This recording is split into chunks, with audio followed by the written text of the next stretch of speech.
All right, so I'm going to start my presentation. Sure, it's here. Okay, so we're going to be talking about the SOS today and really specifically focusing on mandates and the relationship between teams. So XR's constitution involves other things like how meetings are facilitated and the advice process, and we're not going to be talking about those things today. So today is about what are mandates, how do we think about them, how does our constitution kind of address them. First, I want to just say a bit more about myself and kind of how I got to being on the SOS team. So my background is in a very similar kind of theory of change to XR, an organization called Direct Action Everywhere in the United States, which is focused on animal liberation. And I got involved with DXE for short in 2015. And at first, was really, excited and into direct action and thinking about, planning actions and like campaign strategy kind of stuff.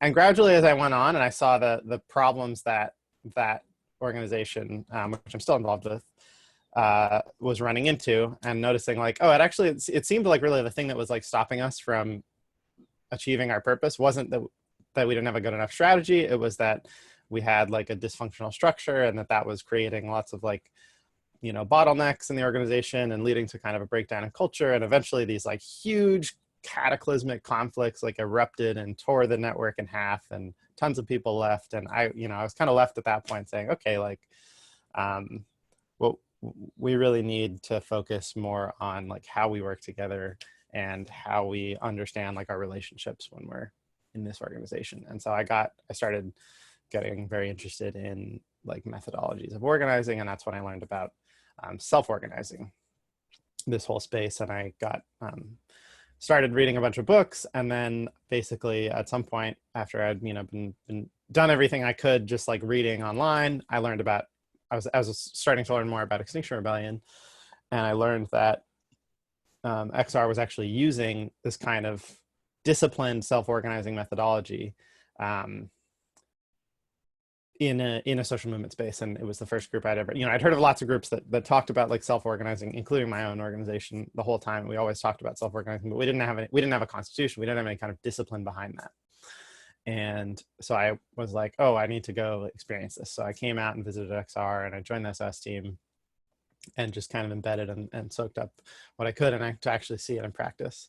And I still am involved in XR just to try to kind of keep deepening that learning. And so I'm learning as much, like the whole experience I think that you all are having with the XR UK / Rebel Hive circle and this confusion about the mandates between these circles and XR. Like for me, it's like a big learning experience as well.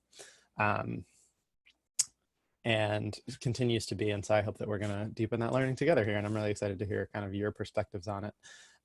So the presentation I've put together is just, like I said, some things that from where I'm sitting seem like they might be helpful to think about.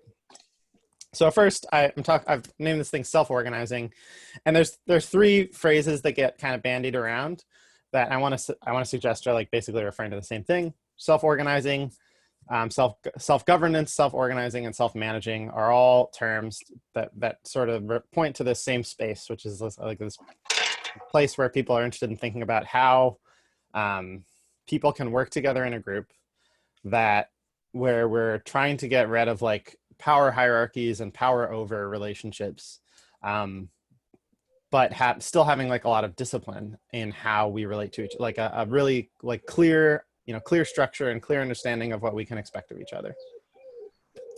And when we talk about self-organizing, sometimes there's some confusion, or like it's worth noting that we both mean that like the people in the group organize themselves. So like that means I choose what role I want to take on. No one can tell me what role to fill, and I choose kind of what projects I want to work on. So I define my own participation, and I choose where I want to go. And it also means that like the system, it organizes itself. So like it means that there's no one kind of sitting back looking at the whole structure of, for instance, XR UK and deciding what teams, you know, thinking about all the mandates together and deciding what teams should be doing what, and kind of, you know, taking this kind of like bird's eye view of it. We want to look at that sometimes, but what's more important is we're trying to create the conditions for the system to sort those problems out itself. And that's really what the Constitution is all about, is trying to enable each team, every individual, to carry their own weight in the kind of organizing of the system and the governance of the system. And XR's self-organizing constitution, the document that every XR team has to kind of formally agree to follow in order to be part of the XR UK organization, is just one self-organizing methodology. In this space that's called sometimes self-organizing or self-governance, there are lots of different methodologies that can look quite different. And XR's is based on one methodology called holacracy, largely based on this methodology. It's kind of simplified. You know, the authors of our constitution thought that holacracy's constitution would have been overkill, like too many rules for the context that we're in. So that's the bit of history there. It's just one way of doing things, and that said, it's the way we have right now. So, you know, I think we should always, you know, I don't think we should always be discussing this a ton, but I think we should always be open to the idea of like maybe even fundamentally the way that we're doing self-organizing isn't the right fit for XR. And maybe we want to adopt a different way of doing things. But at this point, this is what we have. And so I'm gonna, you know, we're gonna go on through the rest of at least this slideshow and saying like, okay, well, this is how XR does it right now. These are the agreements. This is what we've agreed to currently. So let's understand that at least. Okay, before I go on, does anyone have any questions about any of the things that I just started with? It'd be great if they went in the chat, because it's harder for me to see all of you.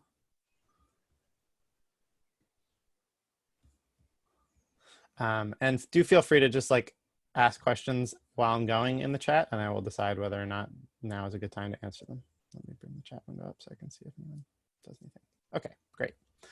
So I want to go, so we're going to talk about, like I said, we're going to talk about mandates and the relationship between teams. And the way that I want to do this is to kind of talk about like how in an ideal kind of situation, the methodology for self-organizing that XR is using or is based on imagines that an organization would take shape. And this is important, I think, because when we are talking about, even when we're talking about mandates in an organization like XR that has a lot of history and a lot of teams that are already established, this is still the way that the Constitution thinks about mandates. So I'm hoping this might clear something up for someone or seem like a aha moment for someone on this call. So it starts with, you know, a group of people would have an idea and they would say, okay, we want to like do something together. We want to undertake some shared, we've had this idea of something we want to do together. We're going to organize ourselves in order to do this thing. And so once they've had an idea, they would say, okay, now we're an organization. We're organizing ourselves into something that's working on this project. And the first question they would have to answer is like, what are we trying to do? What is the purpose of this organization? So that would, you know, naturally as anyone. And at this point, it's just like any other style of organizing. We get together and we have our organization, we try to define the purpose. As soon as we've defined the purpose and we have like a few people, and we know what we're undertaking to do, the first thing that would be defined is roles. So we would say, okay, what is all the work that needs to be done in order to accomplish what we're trying to accomplish? And we try to bundle that work, especially like repetitive work. So not like an example of a role would not be this specific, oh, you know, go talk to that person about getting, you know, go sign a lease for our new office. An example of a role would be something that's like we expect to happen over and over again. So a role would be like, you know, property management or something, you know, dealing with the office that we rent or something.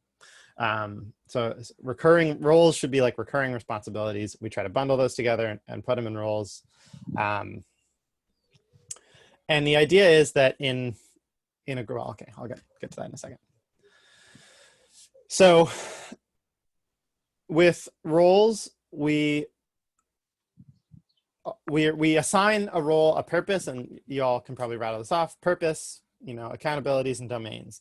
And with the purpose and accountabilities, we're telling a role like what they are responsible for, what everyone should be able to expect from them. So accountability is like a slightly less familiar, like in the case of self-organizing, we can totally replace that word with responsibility. So what are that role's responsibilities? What can everyone else expect that role to do?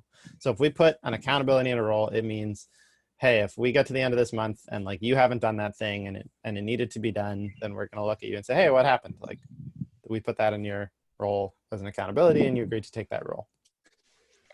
It does not mean that that person has, so that in there's a big emphasis on when we need to align responsibility and authority. So if we're going to give someone the responsibility to do something, we need to also give them the authority they need to make it happen. It doesn't mean that that person has the sole authority over that thing. So like, it does mean they have the authority to choose how they do it. And that's really important. Like once the whole kind of process of governance is about trying to assign every recurring responsibility to a role so that we don't have to talk about it anymore. So like that person can do it. We're entrusting that person to do that thing. And when I say don't have to talk about it anymore, yes, the advice process definitely is important and good, but I mean in like as a circle, we don't have to spend our meeting time necessarily talking about that thing. So they have the authority to determine how they're going to do it. They have authority over themselves. It doesn't mean they have authority to like, it doesn't mean that they are the, sort of become like the sole owner of that thing. So trying to think of like an example would be this training. So there's a role in the SOS team that has an accountability to give trainings about the SOS. It does mean that that role has the full authority to decide how they're going to do those trainings. So they might, unless it's otherwise specified, they can decide what trainings they think need to be done. They can decide the timeline that they're going to do it on. They can decide the format. Everything is fully up to them, taking the advice process into account, unless it's like otherwise, unless the circle has set some kind of policy. But it doesn't mean that only they are allowed to do SOS trainings. So I'm not in that role. And I could go to, another circle, like for instance, the operations circle that I facilitate, and I could be sitting in that circle and say, hey, I'm really seeing we're having like recurring problems around like not understanding this piece of the SOS. I'm going to do like a workshop for everyone. The person in the SOS trainer role couldn't come and say, hey, what the heck? I'm the SOS trainer. I have the accountability to do SOS trainings. You're not allowed to do that. So this is where we make this really important distinction between accountabilities and domains. And so this is the language actually out of XR's constitution. So this is exactly how XR defines these three parts of accountability or of mandates. And this is common to this is, the same way that holacracy treats these and other methodologies use something very similar. So purpose is just, the reason the team exists. Like a big, and purposes, I would say should be really big and exciting. Like they should be like, you should look at your purpose statement of your team and like get excited about like, fuck yeah, I can't wait to like work on this team every day. That's like a good purpose statement, I think meets that threshold of like, wow, I'm so excited to be part of this team. Accountability, so you generally not very specific. And we'll talk about the thing about it being a smaller part of the purpose of the whole organism in a second. Accountabilities then get into the specific parts. So accountabilities are the team that's setting the mandate are saying, we need to be able to expect this from you in order to accomplish our purpose, right? So it's going to define specifically the ongoing work. And it's not going to get so specific that it's like, there's a balance here between like micromanaging a team, a team micromanaging role or something. But generally like setting clear expectations. That's a big part of what this is all about, is really clear expectations between, so that I know what you and I have the same idea of what I can expect from you. And the governance process is really about sorting out differences in those expectations. So the one way to think about like a tension in governance is that you and I have different expectations about what one of us can expect from each other. Then we go talk about it and we come to a new agreement and we clarify it in whichever mandate. So accountabilities are about clear expectations. Will is requesting that folks could mute if you haven't already. So accountabilities, as I was just saying, do not convey sort of ownership over that specific area. That's what domains are for. Now, a domain, a circle might give a role a domain, and that conveys ownership over that thing to a domain. Suddenly, once a domain exists in a role, then actually, yes, anyone who wants to interface with that thing has to go to that role and you know, do it and make sure that they're doing it in a way that that role is okay with. Domains are very rare. This is true in both XR, which is, you know, as several of you have noted, kind of a newer, less experienced, maybe like less mature self-organizing group or self-governing organism. But it's also true in extremely mature organisms. So like the company that created Holacracy and kind of puts it out in the world, like they've been practicing this kind of self-governance for 20 years or something. If you look, they are Glassfrog, you know, their Glassfrog website is public on the internet, and you can go look around. And I've been spending a lot of time looking around on it lately to try to like, you know, compare and learn from it. And something that is clear there is that they almost never, in fact, maybe I've been able to find one domain in the entire organism. There may not be any, like they may not use domains. So there's almost this, it's almost like, why do they create domains as a part of their system if they don't even use it themselves?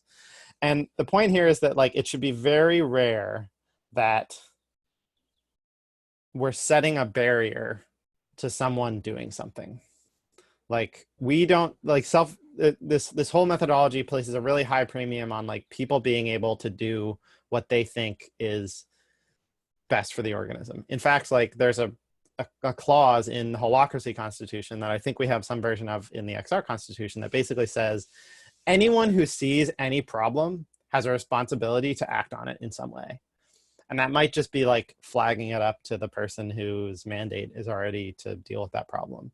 But like there's this big emphasis placed on action and like doing, like everyone taking, you know, initiative basically.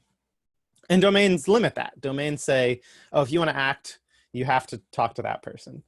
So the kinds of things that are usually made as domains are often like finite. So like, you know, finite resources. Money might be a finite resource, or it might be like treated a whole different way, you know, but obviously needs to be restricted, as we've, you know, recently been reminded.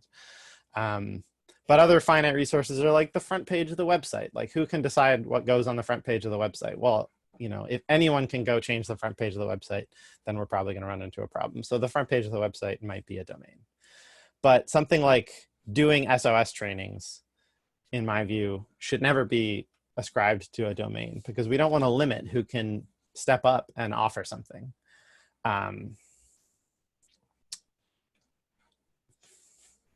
So we'll have time to maybe discuss that and question it in a bit. Take a breath. Take a breath with me. Just, I've been talking fast. Okay, gonna keep going. So, gonna bring it back to our little organism that we have met here. Group, you know, people came up with an idea. They want to do something. They started their organization and they created some roles. They divvied up the work into roles. And now they're going out in the world and they're starting to experience pressure from the world. Like, oh, they're doing the work and like, well, this is hard. And, you know, all kinds of unexpected things are happening. And there's all these pressures going on. And, you know, they're trying to respond. They've got their roles and maybe they're changing some of their roles. They're having a governance meeting and saying, hey, you know, we wrote that role originally this way, but we've realized actually this, you know, we left this part out. So now we're adding this new part to the role and we're kind of, you know, adapting and staying on our toes and getting the work done.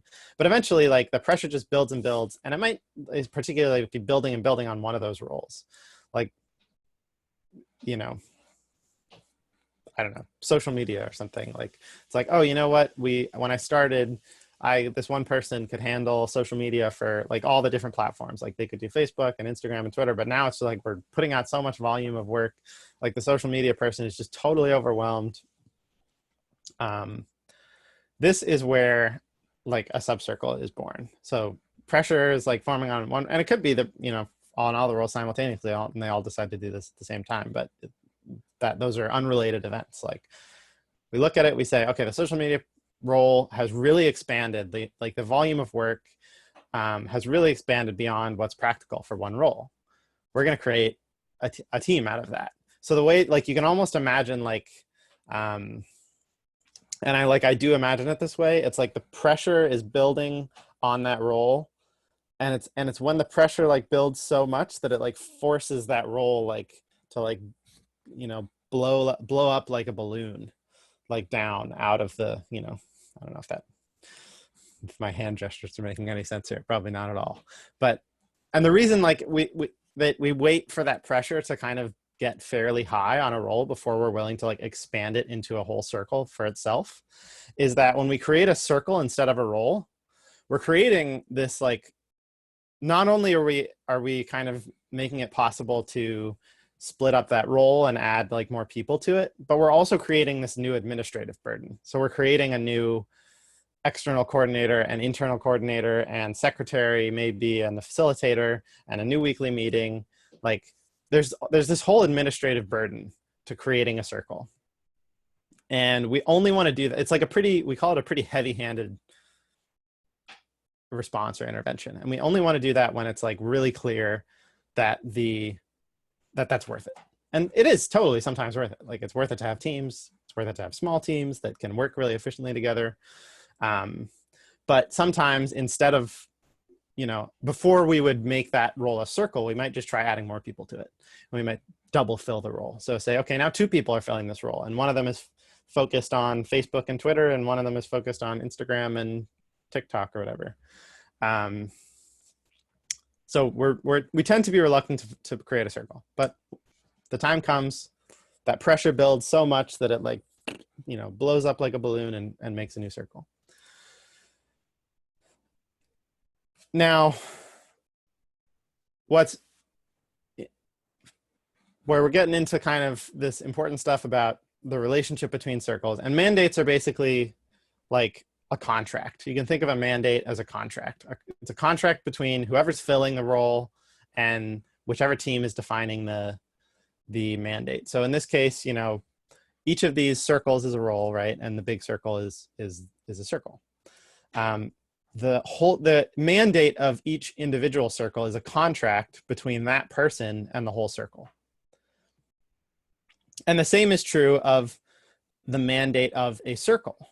And what typically happens, the way that a self-organizing methodology thinks about this, is that when the pressure builds on that circle and they have to expand into, or sorry, when the pressure builds on that role right here, and they have to expand into a circle, they actually adopt, like by default, they're going to adopt the same exact mandate that the role had, because the point was that the circle was saying, we need this work done.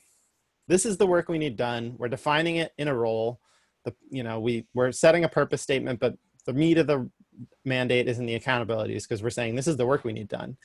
And that if that volume of work has increased, it's showing probably that was the right mandate. Like we defined that mandate really well.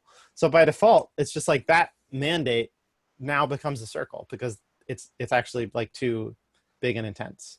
And the need for the work might change, and that's when you change the mandate. And that might happen at the same time, but in theory, those two things wouldn't have much to do with each other. So that's where circles are born. From the view of the circle, this larger circle that has set the mandate of that smaller circle, this slide doesn't look quite as good as I was hoping that it would.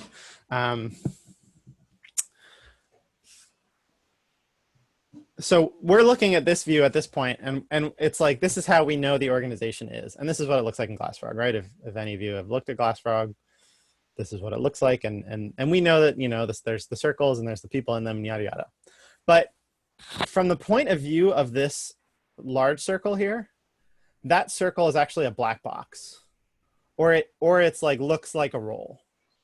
The super circle can't see inside.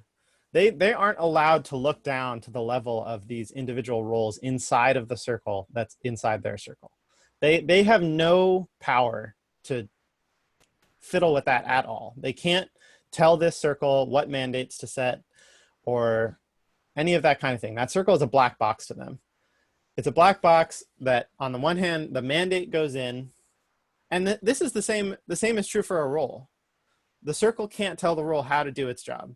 The input is a mandate. Like, here's what it's, this contract is a request basically to say, here's the work that we need done. And whatever happens inside, they have no part in, other than the advice process is, but it's outside of this channel of governance. So from the governance perspective, that circle is a black box, and then it outputs delivery, and it's delivers on the work that the circle needs done. And if it's not delivering, then you're going to go talk to that person, or you're going to say, okay, we need to fix something. But they can't go in and micromanage and say, okay, here's how you're going to do it, yada yada yada. Hope that makes sense. So we'll pause for some questions in a second here. I just want to finalize this. Hope you might have seen this graphic before. This is this really wonderful, lovely graphic that Linda and the SOS team made that sort of depicts this. And it uses this is a picture of like this graphic is 6 months old or something. So this was an example that was XR specific way back when. And it just clears up some language. So there used to be some confusion about like super circle versus subcircle. Like super circle and subcircle aren't absolute terms. They're only relative terms. So one circle can be both a super circle and a subcircle. A super circle is just any circle that contains any circles within itself. And it's just the super circle of those subcircles. And conversely, subcircle is just a circle that's contained within a larger circle. And a role is any role, role in a subcircle. The thing to emphasize here is as far as the circle is concerned, they're actually basically identical, very, very similar. It is the circle that decides to upgrade a role into a circle. So what's happening? In the case of this circle, it was the large circle here that decided to upgrade that small role into a circle. But once it does that, it's not allowed, it can't peer in. It's a black box. It can change its mind and say, hey, actually, that circle doesn't need to be a circle anymore. We're going to shut it down. But it can only, remember that there's a person from that subcircle that has a role in the super circle, the external coordinator. And so that circle can't get shut down without the consent of the members of the circle. The external coordinator's role is to represent the subcircle and the super circle. So if the subcircle doesn't want to get shut down, then they have an ability to say, no, we think our work is still valuable. So you've got super circles and subcircles, and the relationship between those is that a subcircle is just a subdivision of the larger circle's mandate. So remember, like we had this, way back, we had our group that started, and they divided they set their purpose at the beginning, right? And they divided that up into like the different pieces of work that need to be done in order to accomplish that purpose. And that's all that ever happens, right? It just trickles down and down and down. Now they divide it up further, the role, into a subcircle, and that subcircle takes its subdivision of that purpose and further subdivides it. And that's what happens here is that, this big circle has, subdivided the work that needs to be done to achieve its purpose. And that's been subdivided, and that's been subdivided, and on. That can happen, forever. So this next graphic, same thing on the left, and it just adds like this, if you rotated that circle and looked at it from the side, then here's how it would look on the right. You have whatever the broadest circle is that has that initial, what the organization is set out to accomplish. And then it subdivides that into some specific, a subcircle. Every role and every subcircle of that group has some subdivision of that. So they each have a slightly narrower focus. And then they subdivide themselves, and it gets narrower and narrower and narrower until you're at the, at each, really at each level, there's roles that are doing work, and then there's subcircles that contain roles that are doing work, and also subcircles, and so the actual roles that are doing work have should have a very narrow focus, like very clear laid out what they're responsible for, and that's where the work happens. Okay, let's pause there a bit and see if there are any questions.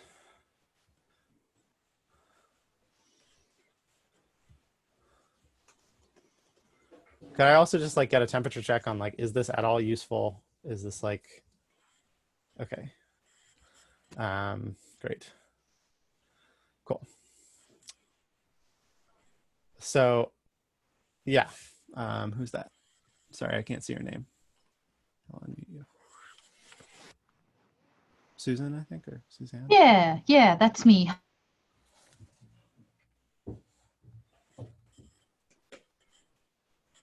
Oh, Suzanne, I think we lost your audio a bit. Oh, Lucy's got a hand too. Go ahead, Lucy. I'm still working on hierarchy of purpose, in the sense of why do they use that term hierarchy? Because I don't suppose that was an accident to use a hierarchical term in a kind of non-hierarchical system. So could you deepen my understanding of that? This I get the idea that it's broader purpose to more focused. Is that all it is? Fantastic question. Okay.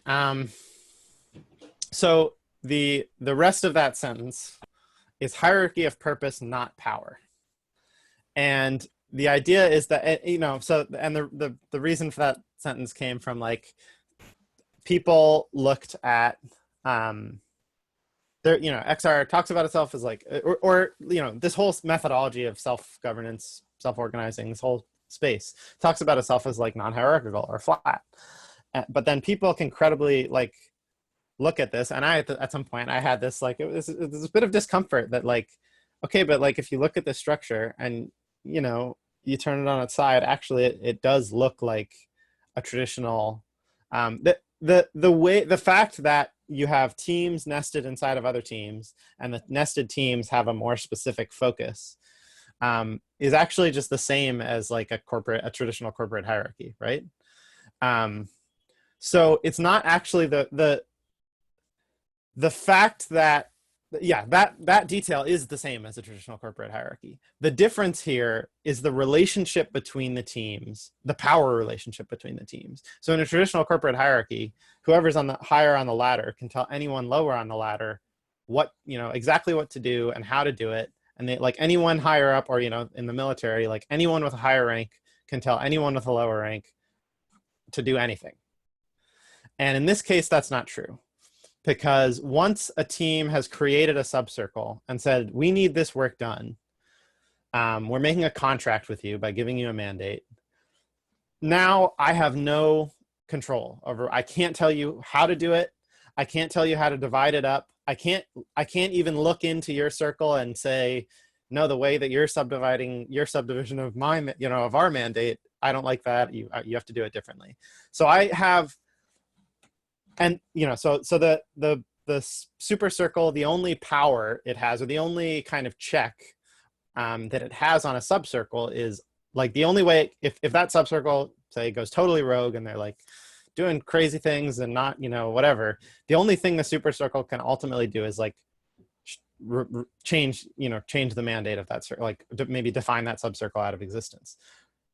And because that subcircle has a representative in the super circle, so like that's that final detail, the fact that the subcircle has a voice in the decision-making process of the super circle, and because of the decision-making process we use, they can object. If they have like a valid objection to a decision, then their objection is as valid as anyone else's objection in the circle. Then now suddenly we're moving towards a place where the power relationship between the super circle and the subcircle is flat, and it's always a work in progress. Does that kind of answer the question? Okay, Etienne?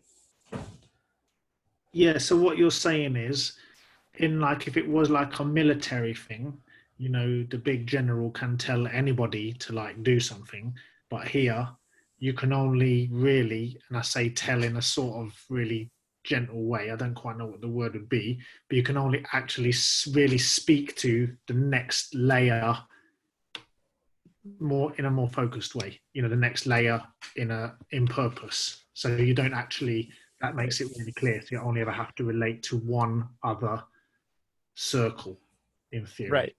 So there's only in a direct sense, there's only communication, right, with your own like a circle only has, you know, direct communication with its super circle and with its subcircle. And the hope is that eventually, you know, there's a trickle, like that there is a channel of communication. And this is not perfect. And some of you have experienced the imperfectness of this, and it's an area that we need to improve. But in theory, you know, if we look at this this thing, like the labor link can feed their needs, their perspective and need can be filtered all the way up to the anchor circle, because they can pass to the political liaison, oh, that thing that's being considered in anchor circle would really screw with my ability to do my role. And that's this really other big thing that we're not going to go into as much today, that, you know, I can, like, when I'm filling a role, I can object like from that role. I can't just object to like, oh, I disagree with it. I have to be able to say, my role will really be like my ability to do what you've asked me to do, what I've been, the contract that we made, that you said you needed this work done. My ability to do that work is going to be really negatively impacted by that decision. And in theory, that I can, you know, then that gets fed up. So then it's, you know, the labor link tells their external coordinator, political liaison, who goes to the political circle and tells their external coordinator, who goes to the operations circle and tells their external coordinator. Now, the other way that this should happen is through the advice process. The anchor circle should put its proposal out for public comment, and the political liaison should be able to go onto the document and say, hey, this would really, and hopefully they can articulate, this is why this would make it harder for me. And hopefully then the people drafting the proposal say, well, I don't want to make it harder for the political, you know, I really value that person's work. I need to make sure that I don't do this. Okay, gonna move on a little bit and take another breath. Okay. So we're through most of the slides, and then, okay, yeah, we're doing kind of time. So I want to talk about decentralization, and just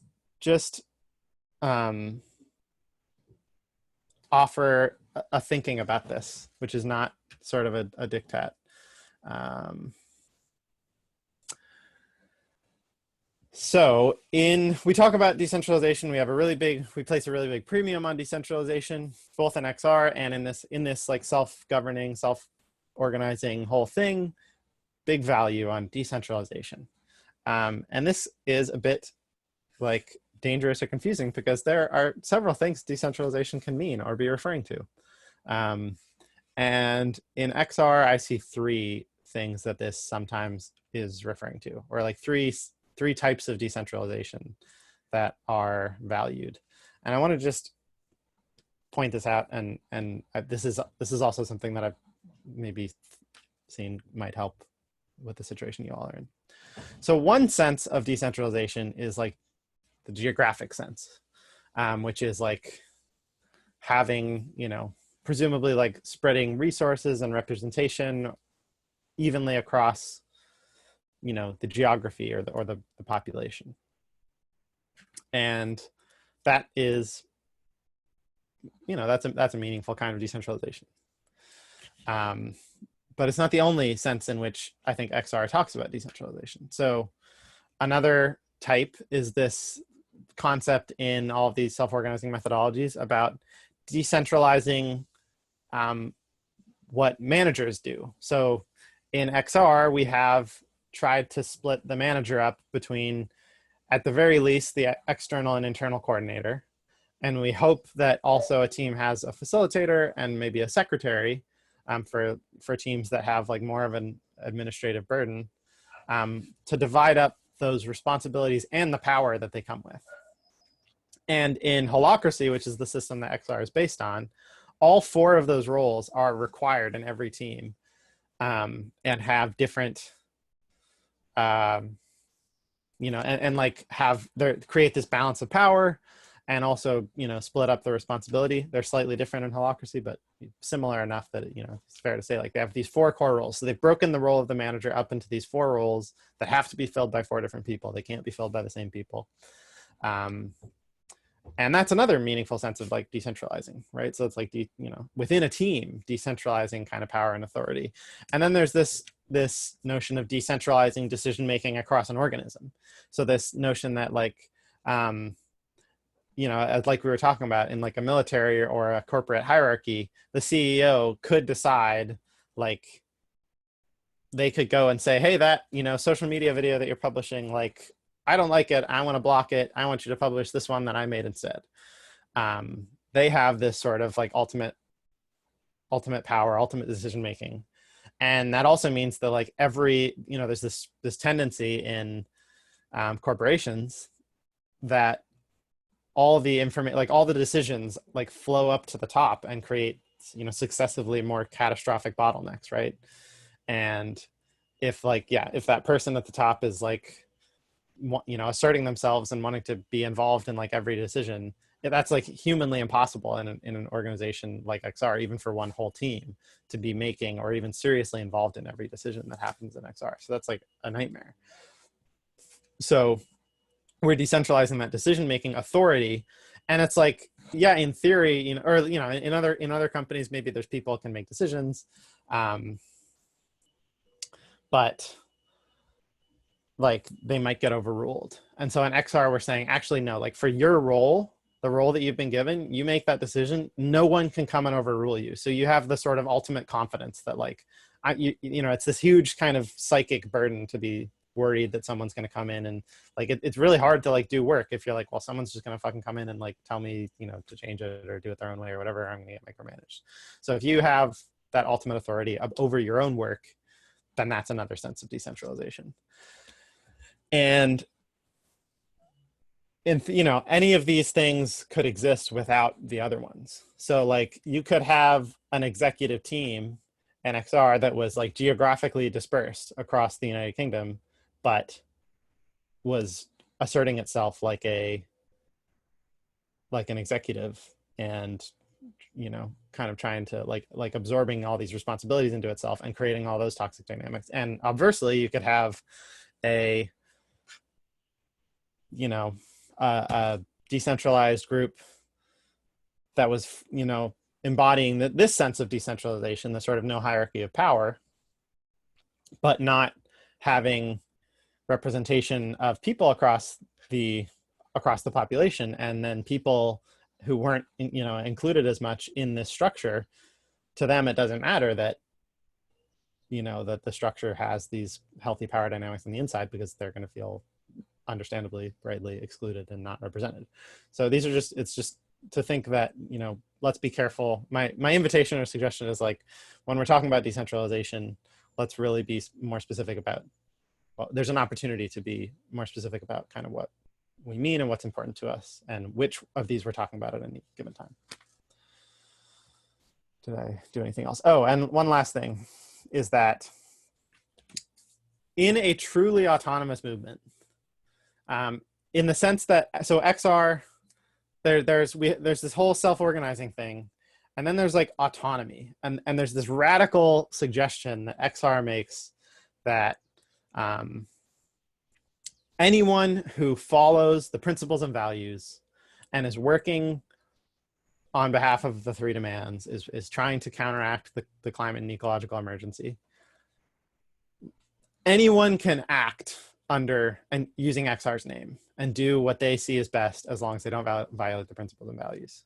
And who arbitrates what a violation is of these intentionally kind of vague principles and values, and what is working on behalf of, you know, the 3 demands? Set that aside, you know, who knows? An impossible question, right? But we ask people, and, you know, for the most part, yeah, we ask people to like do their best, and they can act as XR, right? So the XR self-organizing constitution is not one of those 10 principles and values. So people don't have to buy into this constitution and therefore be a part of this constitutionally driven organism to be XR. So I think a really deep sense of decentralization would be actually even that your whole approach to how you organize and how you relate, you know, whatever is not, yeah, is decentralized. And that might mean that like the most decentralized movement was one where we weren't necessarily trying to bring every different type of activity that was emerging into under the banner and governance of a single organization. And as you've also all experienced, like the bigger that thing gets and the more complicated it gets, like the big, you know, the more difficult and intractable struggles and issues with governance become. So together, you know, togetherness is wonderful, and also like togetherness in governance, bringing everyone into the same governance process isn't always the right answer. And sometimes it's better for, you know, things to take their own shape outside of that and live their own life.